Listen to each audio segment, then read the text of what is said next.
ہے تو اسلام کا صدقہ ہے. سبحان اللہ بولیے. لکھنے کے لیے قلم اگر مل رہا ہے تو اسلام کا صدقہ ہے, ورنہ تو ظالموں نے تو ایسے غریبوں کے ہاتھوں سے کتابوں کو اور قلموں کو چھین لیا تھا.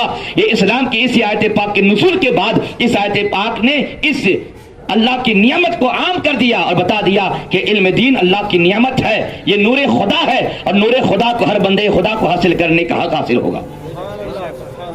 ساتھ ساتھ سنیں, آقائد عالم صلی اللہ علیہ وسلم آپ جب نبوت کا اعلان فرمائے, مٹھی بھر کے چند لوگ مسلمان ہوئے, اور گلی کوچوں میں اسلام کی ترویج و اشاعت پر پابندی, نکلنا مشکل, ابھی حرم کی سرزمین میں قدم نہ رکھ پائے تھے میرے آقا بولیے صلی اللہ علیہ وسلم.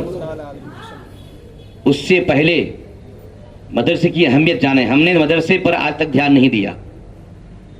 سنیں اہمیت.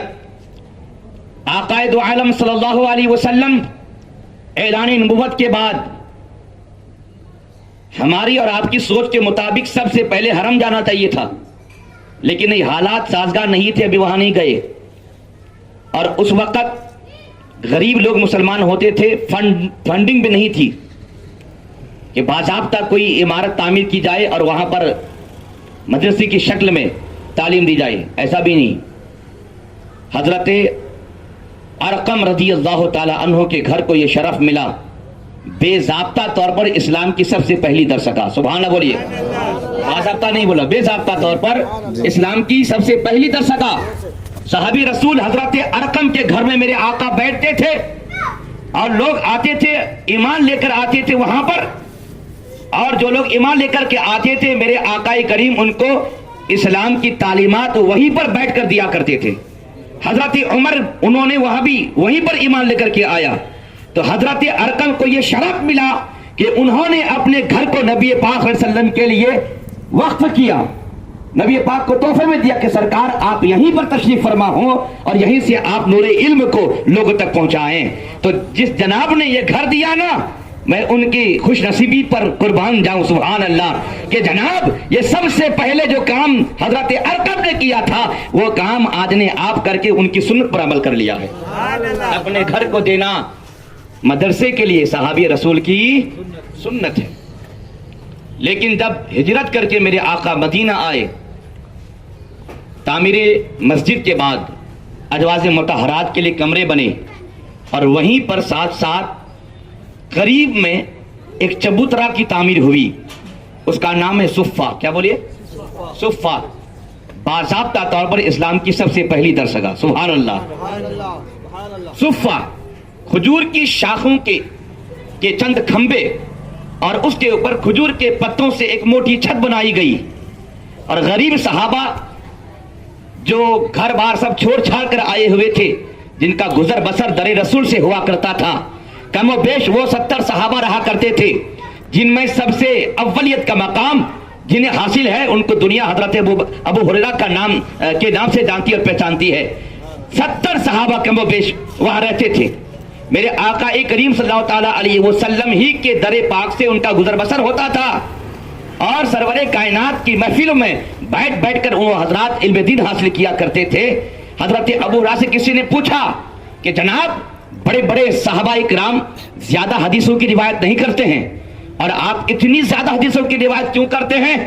تو حضرت ابو ہریرہ نے کیا ہی اچھا جواب دیا, اور آج ان لوگوں کے لیے بالکل عبرت کا سبق ہوگا کہ جو لوگ علماء سے دور جاتے ہیں, نہیں جناب, جو جتنے علماء سے قریب ہوتے ہیں نا وہ اتنے ہی زیادہ علم کا حصہ پاتے ہیں. سبحان اللہ بولیے. حضرت ابو ہریرہ جواب دیتے ہیں. رہی بات بڑے بڑے صحابہ کی, تو وہ مجلس رسول میں بیٹھا بھی کرتے ہیں, پھر کبھی کبھی تجارت کے لیے نکل بھی جاتے ہیں. رہا معاملہ میرا ایک غریب آدمی, میں کہاں جاؤں, میرا سونا جاگنا سب کچھ در رسول میں ہوتا ہے, اس لیے میں نبی سے زیادہ حدیثیں سنتا ہوں اور زیادہ حدیثوں کی روایتیں کرتا ہوں. تو جو زیادہ وقت گزاریں گے تو ان کو علم کا زیادہ حصہ ملے گا. روایت حدیث حضرت ابو ہریرہ بہت زیادہ کرتے ہیں, انہوں نے یہ وجہ بیان کی ہے.